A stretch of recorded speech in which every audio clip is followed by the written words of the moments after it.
Hey everyone, look what I finished. Ah. Oh, good grief. Yes. I have read Frank Herbert's Dune, and I am so wonderfully impressed with the vast majority of it. It is a superb world building sci fi, just spectacular from histories, religions, separate groups, um, separate meanings and causes, people's effects, and oh, good grief, it's just good. Um, and I came to this. I've heard of this book, of course. Who hasn't? But I watched the old '80s film, and it almost made me sick. I was just so discontent. I was like, how can this film be of this book? So I thought this book must be awful because I saw that film, and it was. Anyway, many years later, Denis Villeneuve made Dune Part 1, officially, I think, which is roughly half of this bit of a chunk of a book. And Denis Villeneuve's Dune is a visual, auditory phenomenon. It is amazing. If you haven't seen that film, go see that film. It blows my mind. I've seen it like 6 times already. I'm going to see it many more times before the end of my life, if everything goes to plan. However, that film made me rethink the book, and I went out and I got it, and I have enjoyed it 100%, near enough. The only tiny little thing that I really didn't get on with was the end. And the end, considering how much detail and how much you go through in this book, the end seems to happen very quickly, and then bang, and you're done. And I was like, no, more. And I don't know if I necessarily mean the second book. I just wasn't like, it just happened so quickly. It was so unexpected for me in the way it happened. I was like, oh, there's going to be another chapter, and then it just wasn't. And I was like, well, that's disappointing. But I think it's disappointing because I'm not sure, honestly, I would have ever been happy with how this book ends because it's just so fascinating. And Herbert takes it to a place where he really kind of digs himself a hole, as far as I'm aware. He really takes it to a very hard place to carry on as a writer, I would think.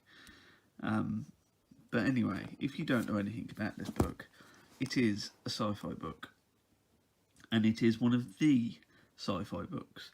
It is all centered around House Arrakis.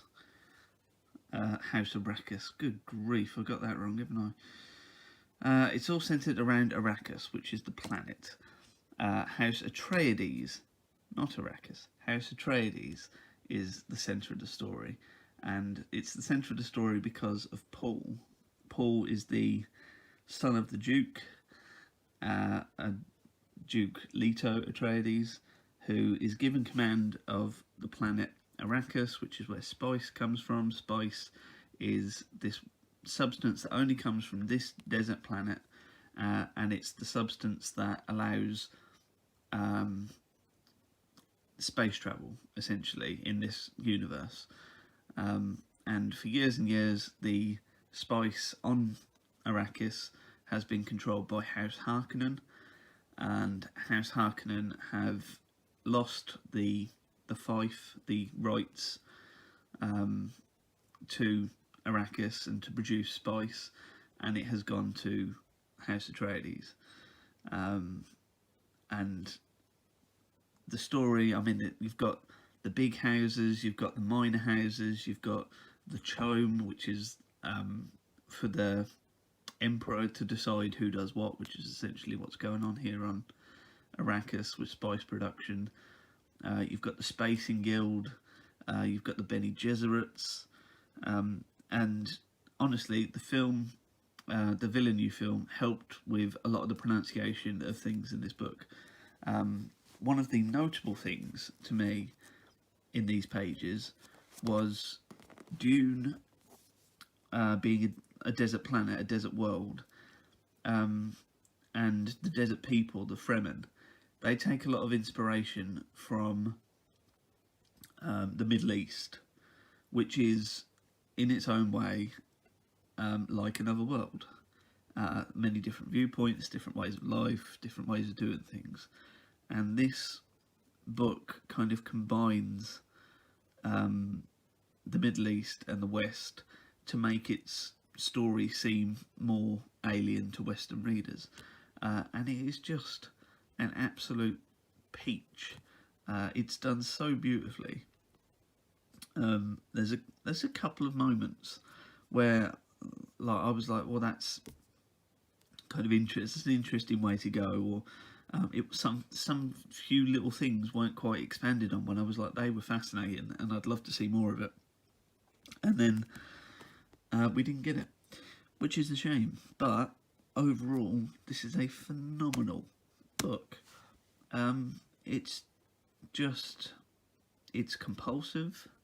It's beautifully written. The imagination is sensational. The mixing of worlds to create Alien is ingenious. This book is phenomenal. I will be looking for a hardback because, as you can see, by reading this book, I have destroyed it. I don't know why it happens. It's a paperback problem for me, but I will be looking for a hard copy of Dune as soon as humanly possible. And I'm very, very tempted to ditch my current TBR reading list, which is immense and difficult in its own way, and go and find, I think it's Dune Messiah is the next one.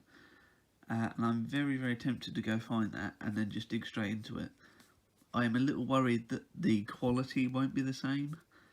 And I do have many, many other things to read, but I think I might go out and find it, if not make it immediate and make it next on my reading list. But if you've read Dune by Frank Herbert, talk to me in the comments.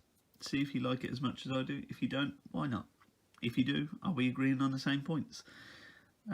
This is amazing, and I highly recommend it. Frank Herbert's Dune, ladies and gentlemen. And that's it. That's all I got. Thanks for watching. Farewell.